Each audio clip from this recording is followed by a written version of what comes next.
ঠিক আছে আগে পিছে অলপমান আৰু অলপ দেৰি কৰি মাতিম সোনকালে নামাতো ঠিক আছে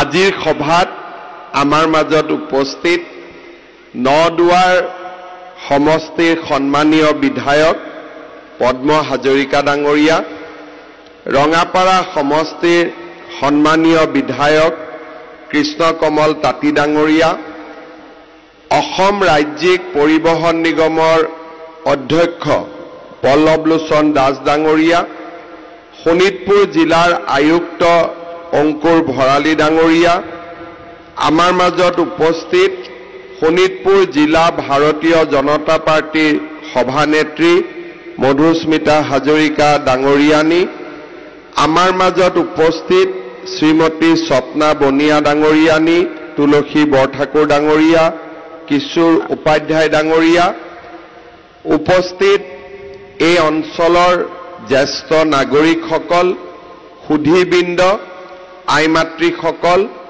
আৰু যুৱক যুৱতী বন্ধু বান্ধৱীসকল আজি নদুৱাৰৰ বাবে আৰু সমগ্ৰ অসমৰ বাবে এটা অতি আনন্দৰ দিন পবিত্ৰ দিন আৰু এটা নতুন ইতিহাসৰ দিন আমাৰ অসমত শাসন ব্যৱস্থাত ৰাজ্য চৰকাৰৰ ঠিক তলতেই জিলা উপায়ুক্তসকলে কাম কৰে জিলাখনৰ সৰ্বাংগীন বিকাশৰ দায়িত্ব তেওঁলোকৰ ওপৰত ন্যস্ত থাকে জিলাসমূহক সহায় কৰিবলৈ ক্ষেত্ৰ ভিত্তিত ৰাজ্য চৰকাৰে বিভিন্ন মহকুমা গঠন কৰে আৰু মহকুমাৰ ধিপতিসকলক সহায় কৰিবলৈ চক্ৰ বিষয়া আৰু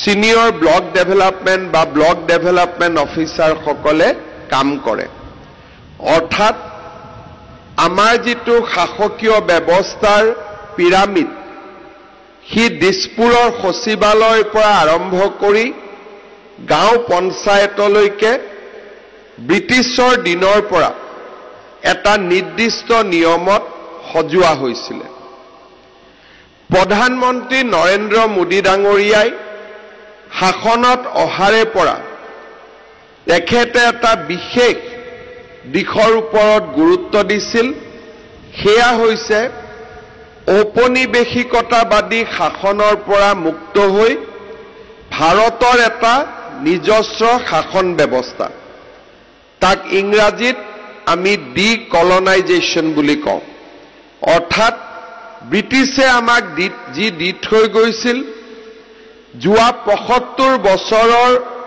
আমাৰ অভিজ্ঞতাৰ ওপৰত আমি আমাৰ এটা নিজা নতুন ব্যৱস্থা আমি নিৰ্মাণ কৰিম তাৰ মানে এইটো নুবুজায় যে ব্ৰিটিছৰ দিনত স্থাপিত হোৱা প্ৰত্যেকটো ব্যৱস্থাৰ পৰিৱৰ্তন হ'ব লাগে য'ত পৰিৱৰ্তনৰ প্ৰয়োজনীয়তা আছে তাত পৰিৱৰ্তন কৰিব লাগে য'ত ৰূপান্তৰৰ প্ৰয়োজন আছে তাত ৰূপান্তৰ হ'ব লাগে আৰু য'ত স্থিতা অৱস্থাৰ প্ৰয়োজন আছে তাত স্থিতা অৱস্থা থাকিব লাগে অসমৰ শাসন ব্যৱস্থাৰ প্ৰক্ৰিয়াটোৰ দিশত আমি যোৱা 4টা বছৰ বাস্তৱ অভিজ্ঞতা ৰাইজৰ দাবী আৰু চৰকাৰৰ প্ৰয়োজনীয়তা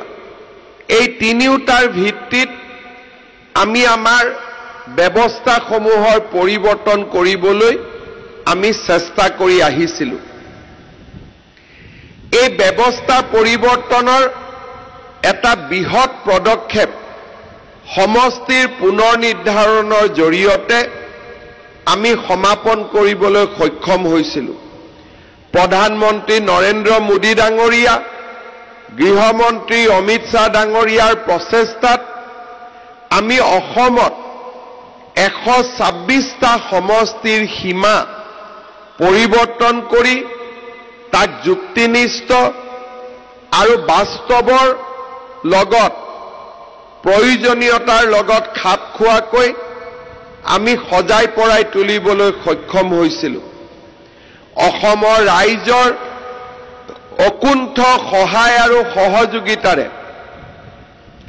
এই সমষ্টিৰ পুনৰ নিৰ্ধাৰণৰ জৰিয়তে আমি ৰাজ্যৰ জনগণৰ আশা আকাংক্ষা আৰু অসমৰ খিলঞ্জীয়া লোকৰ ইচ্ছা আৰু আকাংক্ষাক আমি বাস্তৱত ৰূপ দিবলৈ সক্ষম হৈছিলোঁ। সমষ্টিৰ পুনৰ নিৰ্ধাৰণৰ ঠিক পিছতেই আমাৰ ৰাজ্যিক প্ৰশাসনত থকা কেইবাটাও জটিলতা আমি নিৰাময়ৰ প্ৰচেষ্টা আৰম্ভ কৰিছিলোঁ। আমাৰ ৰাজ্যত অহা কেইটামান দিনৰ ভিতৰতে পঞ্চায়ত নিৰ্বাচন অনুষ্ঠিত হ'ব। যদি আমি দৃষ্টি নিক্ষেপ কৰোঁ, আগতে এনেকুৱা এটা পৰিৱেশ আছিল, চতিয়া পৌৰসভাৰ কেইটামান ৱাৰ্ড আমাৰ চতিয়া বিধানসভাত পৰে, কেইটামান ৱাৰ্ড আমাৰ বিশ্বনাথ বিধানসভাত পৰে। কোনোবা এটা জিলা পৰিষদৰ এটা অংশ আন এটা সমষ্টিত পৰে, আন এটা অংশ আন এটা সমষ্টিত পৰে। আনকি মহকুমাসমূহেও কোনোবা এটা স্থানলৈ, কোনোবা এটা সমষ্টিৰ কোনোবা এটা স্থানলৈ মহকুমা আছিলে আৰু কোনোবা এটা স্থানৰ পৰা উপায়ুক্তই কাম কাজ পৰিচালনা কৰিছিল। অৰ্থাৎ সমষ্টিটোৰ লগত একোৱেই মিল খাই থকা নাছিলে। থানাৰ পৰিসীমা বেলেগ আছিলে, PWD ডিপাৰ্টমেণ্টৰ পৰিসীমা বেলেগ আছিলে, স্বাস্থ্য বিভাগৰ পৰিসীমা বেলেগ আছিলে, শিক্ষা বিভাগৰ পৰিসীমা বেলেগ আছিলে, এডুকেশ্যন ব্লক মানে বেলেগ, ডেভেলপমেণ্ট ব্লক মানে বেলেগ, এগ্ৰিকালচাৰ ব্লক মানে বেলেগ, PWD ডিভিজন মানে বেলেগ। ৰাজ্যৰ শাসন ব্যৱস্থাত এটা শৃংখলাবদ্ধ ব্যৱস্থাৰ অভাৱ আছিল। আমি ৰাজ্য চৰকাৰে কেইটামান গুৰুত্বপূৰ্ণ সিদ্ধান্ত গ্ৰহণ কৰিছিলোঁ। প্ৰথম সিদ্ধান্ত আছিলে যে জিলাৰ উপায়ুক্তক আমি উপ আয়ুক্তৰ পৰিৱৰ্তে আয়ুক্ত হিচাপে তেখেতসকলক আমি ঘোষণা কৰিছিলোঁ। আৰু আমাৰ অসমত যি মাণ্ডলিক আয়ুক্তৰ ব্যৱস্থা আছিল, সেই ব্যৱস্থাক আমি পৰিৱৰ্তন কৰি জিলা আয়ুক্তলৈকে মণ্ডল আয়ুক্ত, মাণ্ডলিক আয়ুক্তৰ ক্ষমতাৰ আমি বিকেন্দ্ৰীকৰণ কৰিছিলোঁ। পৰৱৰ্তী পৰ্যায়ত আমাৰ প্ৰচেষ্টা আছিল যে অসমৰ প্ৰতিটো সমষ্টিতে আমি এটা শাসনৰ কেন্দ্ৰ নিৰ্মাণ কৰিম। সদৰ সমষ্টি যোৰহাট, তেজপুৰ, ডিব্ৰুগড়, গুৱাহাটী জিলা আয়ুক্তৰ অধীনত থাকিব। আনহাতে প্ৰতিটো সমষ্টিতে একোটাকৈ আমি ক্ষমতাৰ বা ৰাজ্যৰ নাগৰিকৰ অধিকাৰৰ আমি এটা কেন্দ্ৰ নিৰ্মাণ কৰিম। মহকুমাতকৈ সি অধিক ক্ষমতাশালী হ'ব আৰু জিলা আয়ুক্তৰ অধীনত হ'ব। পূৰ্বতেও মহকুমা আছিলে, কিন্তু মহকুমাসমূহৰ ক্ষমতাৰ এটা সীমা আছিলে। সেই সীমাৰ পৰিধি আমি বৃদ্ধি কৰি অসমত আমি মহকুমাতকৈ অধিক ক্ষমতাশালী আৰু প্ৰায় জিলাৰ সমান আমি সমজিলা নিৰ্মাণৰ প্ৰস্তাৱ আগবঢ়াইছিলোঁ। অসমত ৩৫খন জিলা আছে, ৩৫টা সদৰ মহকুমা জিলা আয়ুক্তৰ অধীনত থাকিব আৰু আন ৯৬টা ৯৬ সমষ্টিত আমি সমজিলা নিৰ্মাণ কৰিম। মহকুমাৰ দাবী আছিলে, জিলাৰ দাবী আছিলে, কৰবাত আন্দোলনো আৰম্ভ হৈছিলে, কৰবাত মহকুমা পাইছিলে, কিন্তু একোটা মহকুমাৰ ভিতৰতে দুটা, আঢ়ৈটা, 3.5টা এই ধৰণে সমষ্টি সোমাই আছিলে। ই শাসনৰ কেন্দ্ৰবিন্দু হ'ব পৰা নাছিলে। সমজিলাৰ যিটো ব্যৱস্থা, সেই ব্যৱস্থাই শাসনলৈ লাহে লাহে পৰিৱৰ্তন আনিছে। বিধায়কৰ পুঁজি সমজিলাত আহে, ৰাইজৰ সভা সমিতিৰ অনুষ্ঠিত কৰাৰ অধিকাৰ সমজিলাই পায়। বানপানীৰ সময়ত দুৰ্যোগ ব্যৱস্থাপনাৰ দায়িত্ব সমজিলাৰ অধীনত থাকিব। সমজিলাধিপতি আৰু তেওঁৰ অধীনত কাম কৰা দণ্ডাধীশসকলৰ দণ্ডাধীশৰ ক্ষমতা থাকিব আৰু আনটাইড ফাণ্ডকে আদি কৰি উন্নয়নমূলক আঁচনিসমূহ সমজিলাধিপতিয়ে নিৰ্ণয় কৰিব। ৰাইজক অৰুণোদয় লাগে, ৰেচন কাৰ্ড লাগে, চৰকাৰৰ প্ৰতিটো জনকল্যাণমূলক কামৰ কেন্দ্ৰবিন্দু সমজিলা হ'ব আৰু আহিবলগীয়া পঞ্চায়ত নিৰ্বাচনো সমজিলাধিপতিয়ে পৰিচালনা কৰিব। এতিয়া ৰিজাল্টৰ বাবে আমি তেজপুৰলৈ যাব নালাগে, আমি চতিয়া, নদুৱাৰ, কুসুমতলা, জামুগুৰিতে আমি ইয়াৰ সমজিলাৰ ৰিজাল্ট, চাৰিদুৱাৰৰ ৰিজাল্ট এই কুসুমতলাৰ সমজিলাধিপতিৰ কাৰ্যালয়ৰ পৰা আমি লাভ কৰিব পাৰিম।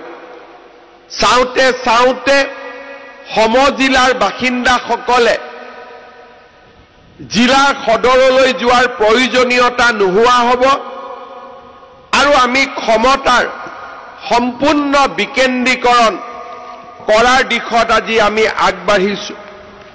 যদিও ৯৬টা সমষ্টিত পৰ্যায়ক্ৰমে আমি সমজিলা নিৰ্মাণ কৰিম, প্ৰথম পৰ্যায়ত আমি ৩৯খন সমজিলা নিৰ্মাণ কৰাৰ সিদ্ধান্ত গ্ৰহণ কৰিছিলোঁ।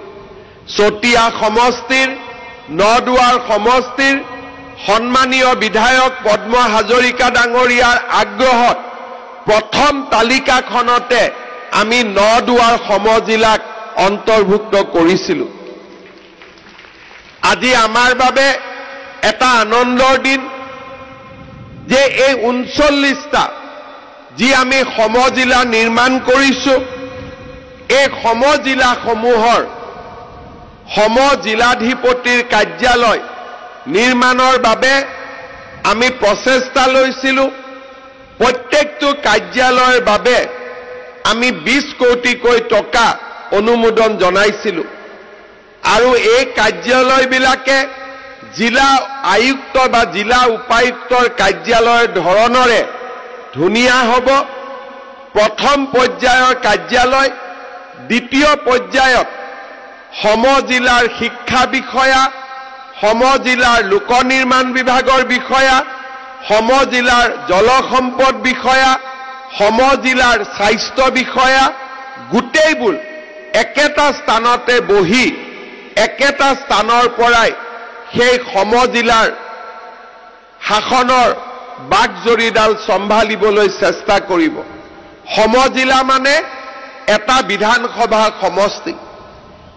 এটা বিধানসভা সমষ্টিৰ বাহিৰত সমজিলা নাথাকে। সমজিলা মানে বিধানসভা সমষ্টিটোৰ আয়তন যিমান, সমজিলাৰো আয়তন সিমানেই। তাৰ ফলত প্ৰত্যেকজন সমজিলাধিপতিয়ে এজনেই মাত্ৰ বিধায়কৰ লগত কথা পাতিব লাগিব, এজন বিধায়কৰ লগতে লগ লাগি ক্ষমতা ৰাইজৰ স্বাৰ্থত ব্যৱহাৰ কৰিব লাগিব। আজি মই অত্যন্ত গৰ্বিত আৰু আনন্দিত যে ভাৰতীয় ব্যৱস্থাৰে অসমৰ নিজস্ব চিন্তাধাৰাৰে আৰম্ভ কৰা সমজিলাৰ প্ৰথমটো কাৰ্যালয় নিৰ্মাণৰ কাম আজি আমি এই কুসুম তোলা নদুৱাৰত আৰম্ভ কৰিছোঁ। আজিৰে পৰা অসমত আন সমজিলাসমূহৰো নিৰ্মাণৰ কাম আৰম্ভ হ'ব, কিন্তু ৰাজ্যৰ প্ৰথমটো সমজিলা কাৰ্যালয় নদুৱাৰত আৰম্ভ হৈছে আৰু মই বিশ্বাস কৰোঁ যে অহা এবছৰ বা 16 মাহৰ বা 18 মাহৰ ভিতৰত এই সমজিলাৰ নিৰ্মাণৰ কামো সমাপ্ত হ'ব আৰু ইয়াৰ পৰাই নদুৱাৰ সমষ্টি নদুৱাৰ সমজিলাৰ কাম-কাজ সম্পূৰ্ণৰূপে পৰিচালিত হ'ব। মই পুনৰবাৰ নদুৱাৰৰ ৰাইজক ধন্যবাদ জনাইছোঁ। যেতিয়া ইয়াতে মহকুমাৰ দাবী আছিলে, তাৰ সীমা বেলেগ আছিলে, আয়তন বেলেগ আছিলে, কিন্তু আজি আমি নদুৱাৰ সমষ্টিৰ প্ৰত্যেকখন গাঁৱক সামৰি প্ৰত্যেকটো বুথ কেন্দ্ৰক সামৰি আজি আমি নদুৱাৰ সমজিলাৰ নিৰ্মাণ কৰিবলৈ সক্ষম হৈছোঁ। শ্ৰদ্ধাৰ ৰাইজ, বিগত কেইটামান বছৰত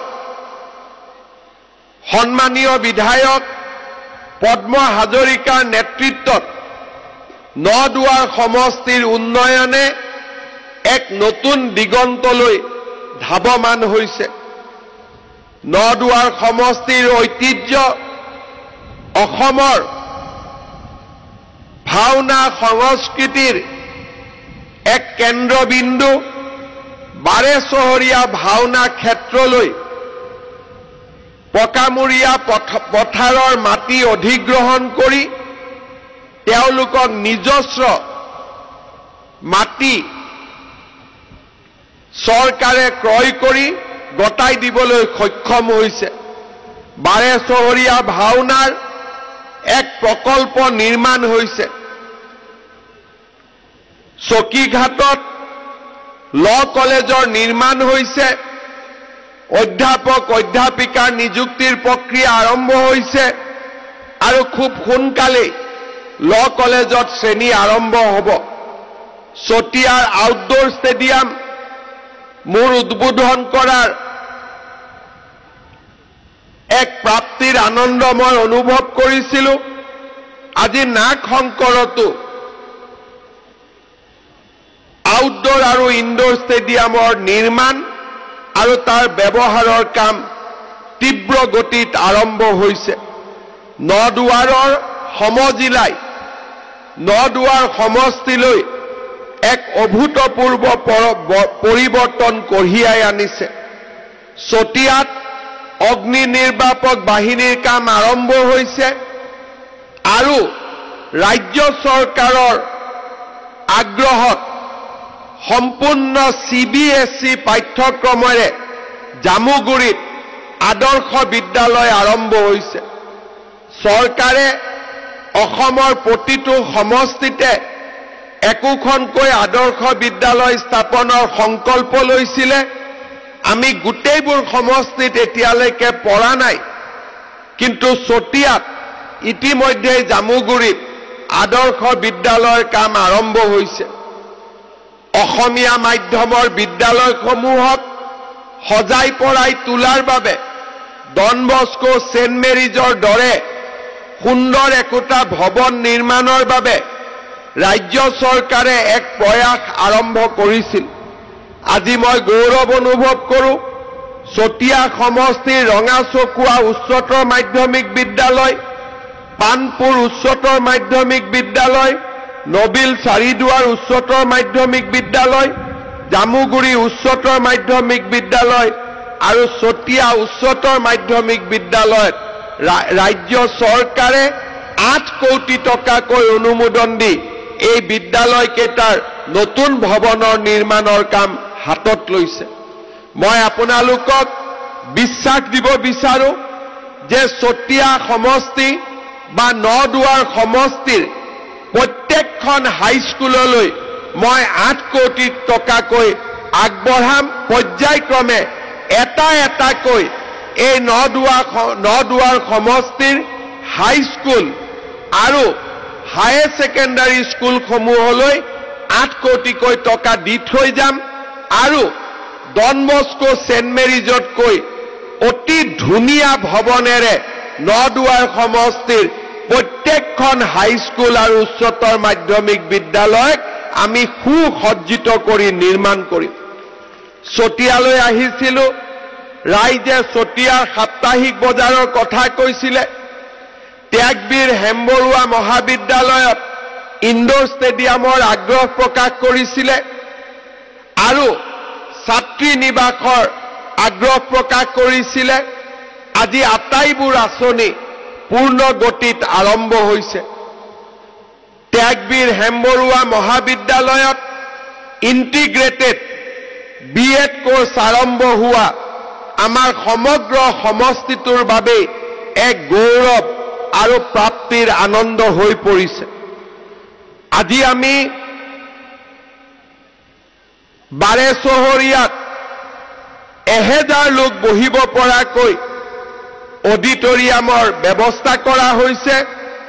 স্পৰ্টছ ট্ৰেইনিং চেণ্টাৰৰ বাবে আজি মই ঘোষণা কৰি গৈছিলোঁ, চতিয়াত এটা ট্ৰেইনিং চেণ্টাৰ, 8 লেন ট্ৰেক, গেলাৰী কৰি চতিয়া ষ্টেডিয়ামটোক আৰু অধিক সুন্দৰ কৰাৰ বাবেও প্ৰচেষ্টা আগবাঢ়িছে। 1942 চনৰ গণ আন্দোলনত স্বাধীনতা আকাংক্ষী লোকসকলৰ এক প্ৰেৰণাৰ প্ৰতিভূ হৈ পৰা আমাৰ চতিয়া থানাকো ৰাজ্য চৰকাৰে 5 কোটি টকাৰে অসমৰ নৱপ্ৰজন্মৰ বাবে এক ঐতিহ্য ক্ষেত্ৰ হিচাপে নিৰ্মাণৰ কামত আমি ইতিমধ্যে আগবাঢ়িছোঁ। চকীঘাটৰ দীঘলী চাপৰিত ইণ্ডাষ্ট্ৰিয়েল ইষ্টেট নিৰ্মাণ কৰা হৈছে আৰু অসমৰ প্ৰথমটো টাইলছ উৎপাদনৰ ফেক্টৰী ইতিমধ্যে তাত নিৰ্মাণৰ কাম তীব্ৰ গতিত আগবাঢ়িছে। চতিয়াৰ এই ইণ্ডাষ্ট্ৰিয়েল পাৰ্কখন আমি 375 বিঘাৰ পৰিৱৰ্তে চকীঘাটৰ ইণ্ডাষ্ট্ৰিয়েল পাৰ্কখন আমি 2000 বিঘা ভূমিলৈ আমি সম্প্ৰসাৰিত কৰিব খুজিছোঁ, যাতে অসমৰ ঔদ্যোগিকৰণৰ যি এক নতুন পৰিৱেশ আৰম্ভ হৈছে এডভান্টেজ অসমৰ জৰিয়তে তাৰো সুবিধা যাতে আমি নদুৱাৰ সমষ্টিৰ ৰাইজক দিব পাৰোঁ। নিবনুৱা যুৱক যুৱতীসকলৰ বাবে আমি কৰ্ম সংস্থাপনৰ ব্যৱস্থা কৰিব পাৰোঁ। শ্ৰদ্ধাৰ ৰাইজ, এই গোটেই আঁচনিসমূহ যোৱা কেইটামান বছৰত নিৰ্মাণ হৈছে। কংগ্ৰেছৰ দিনত আঁচনি নাছিলে, বিকাশ নাছিলে। কংগ্ৰেছৰ দিনত অৰুণোদয় নাছিলে। কংগ্ৰেছৰ দিনত মহিলা উদ্যমিতা নাছিলে। কংগ্ৰেছৰ দিনত বিনামূলীয়া নামভৰ্তি নাছিলে, স্কুটি নাছিলে, চাইকেল নাছিলে। কংগ্ৰেছৰ দিনত নিযুত মইনা আঁচনিও নাছিলে। কংগ্ৰেছৰ দিনত কৃষক সন্মান আঁচনিও নাছিলে। আয়ুষ্মান ভাৰত, আয়ুষ্মান অসমৰ আঁচনিও নাছিলে। মহকুমাৰ বাবে মানুহে আন্দোলন কৰিছিলে, সমজিলাৰ ব্যৱস্থাও নাছিলে। 15টা বছৰ কংগ্ৰেছে কেৱল মাত্ৰ ধুতি, কম্বল আৰু লুঙি এইকেইটা পদাৰ্থৰে অসমৰ ৰাজনীতি কৰিছিলে। আজি আমি অসমৰ জনজীৱনলৈ পৰিৱৰ্তন নমাই আনিবলৈ প্ৰচেষ্টা কৰিছোঁ। আজি যদি আমি চাবলৈ যাওঁ, চকীঘাটৰ দলঙে ব্ৰহ্মপুত্ৰৰ উত্তৰ পাৰৰ সম্পূৰ্ণ প্ৰতিচ্ছবি সলনি কৰি পেলালে। আজি গুৱাহাটী আৰু ব্ৰহ্মপুত্ৰৰ উত্তৰ পাৰৰ মাজত যি পৰিৱেশ আছিল, দূৰত্ব আছিল, সেই দূৰত্ব কমাই পেলালে। কলীয়া ভোমোৰা দলঙৰ দ্বিতীয়খন দলং, মিছন চাৰিআলিৰ ওপৰত ফ্লাইঅভাৰ, উৰণীয়া সেতু, আজি বিশ্বনাথত মেডিকেল কলেজ, ৰূপৱে, গহপুৰত কনকলতা বিশ্ববিদ্যালয়,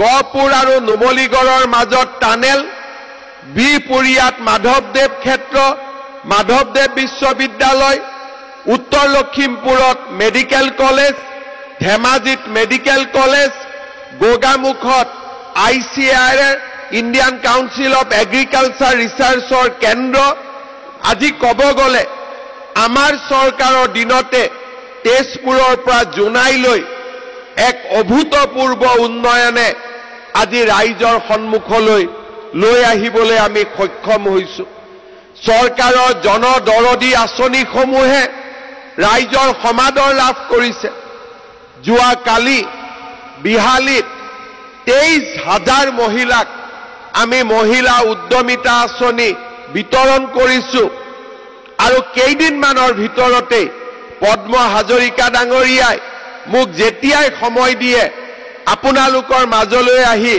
নদুৱাৰ সমষ্টিৰ আইমাতৃসকলকো মহিলা উদ্যমিতা আঁচনিৰ চেক আপোনালোকক প্ৰদান কৰিবৰ বাবে মই ইচ্ছা প্ৰকাশ কৰিম পদ্ম হাজৰিকা ডাঙৰীয়াই মোক যিটো দিনেই দিয়ে সেই দিনটোতে আহি আপোনালোককো মই এই চেকসমূহ বিতৰণৰ মোৰ প্ৰতিশ্ৰুতি মই পুনৰ এবাৰ দোহাৰিছো শ্ৰদ্ধাৰ ৰাইজ বিকাশ এক নিৰন্তৰ প্ৰক্ৰিয়া 2021 চনত আহোঁতে আমাৰ যি কল্পনা আছিল 2025 চনে সেই কল্পনাৰ পৰিৱৰ্তন ঘটায় মানুহৰ আশা মানুহৰ আকাংক্ষা বৃদ্ধি পায় মানুহে আকাশখনলৈ চাই থাকে আৰু মানুহে মনত সপোন দেখে যে আকাশখন চুই চাব পাৰি নেকি বাস্তৱত আকাশখন চুই চাব পাৰি নে নাই মই নাজানো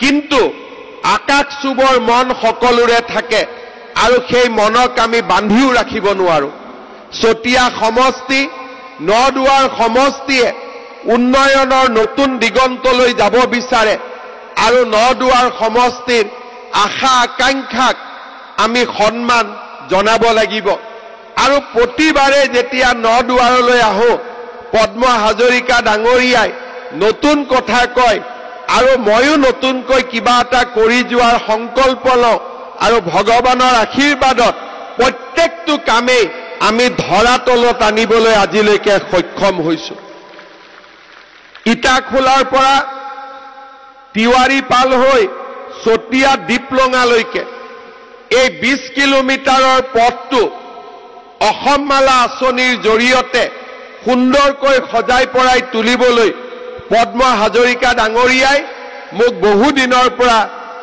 অনুৰোধ কৰি আহিছিলে আজি মই আপোনালোকক ঘোষণা কৰিবলৈ পাই আনন্দিত হৈছো যে এই বছৰতে ইটাখোলাৰ পৰা তিৱাৰী পাল চতিয়া দীপলঙা হৈ এই 20 কিলোমিটাৰৰ বিশাল পথটো অসম মালা আঁচনিৰ অধীনত ৰাজ্য চৰকাৰে নিৰ্মাণ কৰিব শ্ৰদ্ধাৰ ৰাইজ হিলধিদাৰী নদীৰ ওপৰত বিশ্বনাথ পানপুৰ পথত এখন RCC ব্ৰিজ নিৰ্মাণৰ বাবে বহু দিনৰ পৰা পদ্ম হাজৰিকা ডাঙৰীয়াই দাবী জনাই আহিছিলে পানপুৰত ৰাস্তা আৰু বান এই সমগ্ৰ আঁচনিটোৰ বাবে আজিৰ সভাতে মই 7 কোটি টকা ইয়াতে ঘোষণা কৰিছো শ্ৰদ্ধাৰ ৰাইজ আমাৰ ৰাইজৰ এক সপোন আছে যে চাৰিদুৱাৰত এখন নতুন মহাবিদ্যালয় হ'ব লাগে আমাৰ ৰাইজৰ আশা আছে যে টুপিয়া চাৰিদুৱাৰ আৰু জামুগুৰিত ষ্টেডিয়াম হ'ব লাগে আজিলৈকে আমি সমষ্টিৰ ষ্টেডিয়াম নিৰ্মাণ কৰিছো ব্লক বা গাঁৱত আমি তেনেকৈ ষ্টেডিয়াম নিৰ্মাণ কৰা নাই পদ্ম হাজৰিকা ডাঙৰীয়াৰ আগ্ৰহে মোৰ মনতো নতুন চিন্তাৰ খোৰাক যোগাইছে সময়ত মই আহি আপোনালোকক এই বিষয়েও ইতিবাচক কথা কম আজি মাত্ৰ মই চিন্তা কৰাৰ কাৰণে কিছু সময় বিচাৰিছো চাৰিদুৱাৰত মহাবিদ্যালয় বিবেচনা কৰাৰ বাবে মই অত্যন্ত আগ্ৰহী এটাই মাত্ৰ মোৰ অনুৰোধ যে শিক্ষা বিভাগে ওচৰৰ উচ্চতৰ মাধ্যমিক বিদ্যালয় হাইস্কুল সমূহৰ যিখিনি ষ্টুডেন্ট কেপাসিটি তাক আমি এবাৰ পৰীক্ষা কৰিম আৰু পৰ্যাপ্ত যদি ছাত্ৰ ছাত্ৰী থাকে মই আজিয়ে আপোনালোকক কৈছো যে চাৰিদুৱাৰতো আমি এখন কলেজ আপোনালোকক নিশ্চিতভাৱে বনাই দিম পুনৰ এবাৰ নদুৱাৰৰ ৰাইজক আজিৰ এই সুন্দৰ দিনটোত মই ধন্যবাদ জনাইছো যোৱাকালি আমাৰ ৰাজ্য চৰকাৰে 3টা গুৰুত্বপূৰ্ণ আঁচনি আৰম্ভ কৰিছে। মই মাত্ৰ এই 3টা আঁচনিৰ বিষয়ে উল্লেখ কৰিব বিচাৰিছো। মহিলা উদ্যমিতা আঁচনি আপোনালোক সকলোৱে জানে। আত্মসহায়ক গোটৰ সদস্যসকলক প্ৰথম পৰ্যায়ত 10,000, পৰৱৰ্তী পৰ্যায়ত 25,000, তৃতীয় পৰ্যায়ত 50,000 এক সুন্দৰ আঁচনি আমি নিৰ্মাণ কৰিছো। যোৱাকালি বিহালীত তাৰ আৰম্ভ হ'ল। এতিয়া বাকী 125টা সমষ্টিত আমি বিধায়কসকলৰ লগত কথা পাতি আলোচনা কৰি এটা এটাকৈ আমি সভা কৰি আপোনালোকক দি যাম আৰু যোৱা 1 এপ্ৰিল তাৰিখে এই আঁচনিটোৰো শুভ উদ্বোধন কৰিবলৈ পাই আমি গৌৰৱ অনুভৱ কৰিছো। যোৱা কালিৰে পৰা অসমৰ ইলেক্ট্ৰিচিটিৰ দাম প্ৰতি ইউনিটত আমি 1 টকাকৈ হ্ৰাস কৰিছো আৰু ৰাইজে আৰ্থিকভাৱে কিছু হলেও ইয়াৰ পৰা উপকৃত হ'ব। যদি ভগৱানে আশীৰ্বাদ কৰে, ৰাইজৰ আশীৰ্বাদ থাকে, এই বছৰৰ নৱেম্বৰ ডিচেম্বৰলৈকে আৰু 1 টকা বা 50 পইচা ইলেক্ট্ৰিচিটিৰ দাম কমাই দিবলৈ আমি চেষ্টা কৰিম। শ্ৰদ্ধাৰ ৰাইজ, কন্যকাই অসমৰ কৃষি আন্দোলনৰ এক নতুন পটভূমি নিৰ্মাণ কৰিছিলে। গৰুখুটিয়ে সেই কৃষিৰ আকাংক্ষাক আৰু অধিক আগুৱাই লৈ গ'ল। আমি অসমৰ কৃষকসকলৰ বাবে নিৰন্তৰ কাম কৰিছো। প্ৰধানমন্ত্ৰীৰ কৃষক সন্মান যোজনাৰ ধন আজি 12 লাখ কৃষকে লাভ কৰে। এই কৃষিৰ ওপৰত যি নতুন এক আমি আন্দোলন আৰম্ভ কৰিছো, তাৰ লগত ৰজিতা খুৱাই যোৱাকালি আমি সিদ্ধান্ত লৈছিলো যে ধানৰ প্ৰতি কুইণ্টলত 2021 চনত ধান 600 টকা কুইণ্টলত বিক্ৰী কৰা হৈছিল। 2300 টকালৈকে আমি লৈ আহিলো। যোৱাকালিৰ পৰা ধান ৰাজ্য চৰকাৰে 2550 টকাত কৃষকসকলৰ পৰা কিনিব আৰু সৰিয়হ 6450 টকাকৈ কিনিব। যোৱাকালি মই এজন বিহালীত কৃষকক লগ পাইছিলো। 100 কুইণ্টল সৰিয়হ বিক্ৰী কৰিছে। মই তেওঁক সুধিছিলো যে আপুনি কিমান টকা পাব? তেওঁ মোক কৈছিলে যে মই প্ৰায় 7 লাখ টকা পাম। চৰকাৰী চাকৰি কৰিলেও যদি বেয়া কাম নকৰো, ইমান টকা আমি উপাৰ্জন কৰিব নোৱাৰো। সেইবাবে মই আহ্বান জনাম যে দুগ্ধ পালন, কৃষি এই ধৰণৰ জীৱিকাসমূহ অসমৰ বাহিৰৰ পৰা এনে ধৰণৰ বয় বস্তু অনাৰ পৰিৱৰ্তে আমি ৰাজ্যখনত এক আত্মনিৰ্ভৰশীল অৰ্থনীতি নিৰ্মাণ কৰিব লাগিব। আৰু যোৱাকালি দিনটোত ৰাজ্য চৰকাৰে কেন্দ্ৰীয় চৰকাৰৰ লগতে ৰাজ্য চৰকাৰেও উপযুক্ত ধন আগবঢ়াই কৃষি অৰ্থনীতিক এটা গঢ়াৰ দিশত আমি এক অভূতপূৰ্ব পদক্ষেপ ল'বলৈ সক্ষম হৈছিলো। শ্ৰদ্ধাৰ ৰাইজ, এটা কথাৰে সামৰণি মাৰিম।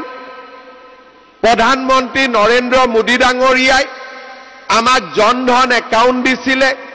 তাৰ কাৰণে আজি অৰুণোদয় আঁচনিৰ ধন আপোনালোকলৈকে মাহত আহে।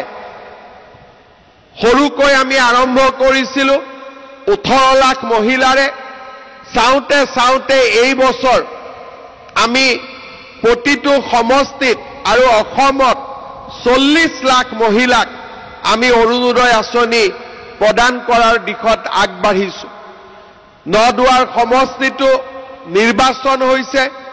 পদ্ম হাজৰিকা ডাঙৰীয়াই মোক কৈছে যে সকলোৱে পাইছে, কিন্তু 2-3 হাজাৰ মহিলা এতিয়াও অৰুণোদয়ৰ পৰা বাদ পৰি গৈছে।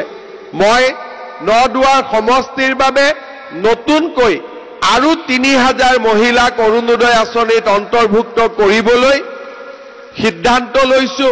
আৰু তাৰ ফলত যি 2-এগৰাকী মহিলাই এতিয়াও অৰুণোদয় নোপোৱাৰ অভিযোগ আছে, সেইখনো আমাৰ বিধায়ক মহোদয়ে নিষ্পত্তি কৰি দিব পাৰিব। ৰেচন কাৰ্ড হ'ল, ৰেচন কাৰ্ডৰ লগত আয়ুষ্মান ভাৰত, বিনামূলীয়া চাউল। এইবাৰৰ পৰা আমি ৰেচন কাৰ্ডৰ লগত দালি, নিমখ আৰু চেনি বজাৰতকৈ কম দামত আপোনালোকৰ হাতত তুলি দিম। দালিৰ দাম যদি বজাৰত 100 টকা হয়, আমি আপোনালোকক 75 টকাত দিম। চেনিৰ দাম যদি বজাৰত 60 টকা হয়, আমি আপোনালোকক 20 টকা 25 টকা কমত অৰ্থাৎ 35 টকাত দিম। আৰু যদি নিমখৰ দাম বজাৰত 30 টকা হয়, আপোনালোকক আমি 20 টকা দামত দিম। অৰ্থাৎ দৰিদ্ৰ মধ্যবিত্ত পৰিয়ালটোক সহায় কৰাৰ বাবে আমাৰ যি প্ৰচেষ্টা, সেই প্ৰচেষ্টা অব্যাহত থাকিব।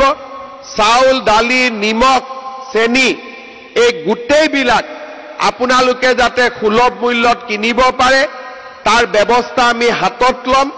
আৰু পৰ্যায়ক্ৰমে আৰু বহুত সামগ্ৰী, চাহপাতো মই এনেকৈ বিনামূলীয়া দিয়াৰ কথা চিন্তা কৰি আছো। ভৱিষ্যতলৈ এনেকৈ সামগ্ৰীবিলাকো আমি আগবঢ়াই গৈ থাকিম। অসমৰ প্ৰতিগৰাকী 3টা কাম আমি কৰিম। শিক্ষাৰ বাবে দেউতাক মাকে চিন্তা কৰিব নালাগে, ল'ৰা ছোৱালীৰ শিক্ষাৰ পুৰা কাম মামাই কৰিব। এইটো হ'ল এটা সংকল্প। দ্বিতীয় হ'ল মহিলাসকলে নিজৰ উপাৰ্জনেৰে নিজৰ ভৰিত থিয় দিব। আৰু তৃতীয় হ'ল যে আমাৰ অসমৰ দুখীয়া মধ্যবিত্ত শ্ৰেণীটোৱে অন্তত ভাত সাজ খাবৰ কাৰণে চিন্তা নকৰিব। এইকেইটা লক্ষ্যৰে আমি আগবাঢ়িছো। আমি সফল হ'ম। ৰাইজৰ আশীৰ্বাদত আমি অসমক নতুন দিগন্তলৈ লৈ যাম। পুনৰ এবাৰ আপোনালোকক ধন্যবাদ জনাই সমজিলা কাৰ্যালয়ৰ শুভ উদ্বোধনৰ এই গৌৰৱময় ক্ষণটোত নদুৱাৰৰ ৰাইজক অভিনন্দন জনাই মই মোৰ বক্তব্যৰ সামৰণি মাৰিছো। ধন্যবাদ। জয় হিন্দ, বন্দে মাতৰম।